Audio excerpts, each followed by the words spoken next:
গত পরশুদিন রাত্রে যে আমাদের ত্রিপুরা সুন্দরী এক্সপ্রেসটা আগরতলা রেল স্টেশনে ঢুকেছে, তো তার আগে আমাদের কাছে একটা খবর আসে, গোপন খবর, যে এটার মধ্যে কেউ হয়তো ফেন্সিডিল বা স্কোপ নিয়ে আসতে পারে। তো আমরা এই খবরটা খুব মতলব বিশ্বাসভাবে নিয়েছি এবং আমরা আগরতলা জিআরপিএস এবং আরপিএফ এবং আমাদের যে আরও গোয়েন্দা সংস্থা আছে, আমরা ওই দিন রাত্রেই প্রায় রাত্র 2টা-2:30টার দিকে আমরা সব যে এক্সিট পয়েন্টগুলো আছে, যেখান থেকে প্যাসেঞ্জারগুলো আউটগোয়িং করে আগরতলা রেল স্টেশন থেকে, তো আমরা ওইখানে সবাই মানে ছদ্মবেশে আমরা সিভিল পোশাকে এবং কিছু পোশাকে আমরা অ্যাম্বুজ বসি, কিন্তু এরকম আমরা কোনো পেলাম না। তো আমরা পরের দিন সকালে আমরা ওই ট্রেনটাকে আমরা সার্ভিলেন্সের মধ্যে রেখেছিলাম। তো পরের দিন আবার আমরা এই ট্রেনটাকে আবার চেক করি আমরা, যে কোনো জায়গাতে কোনো থাকতে পারে কিনা।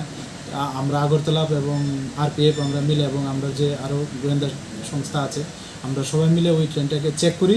তো এই আমরা তারপর এই যে 290 বোতল স্কপ এবং 9 কেজি গাঁজা উদ্ধার করা হয়, যেগুলি মানে ট্রেনের নিচে যে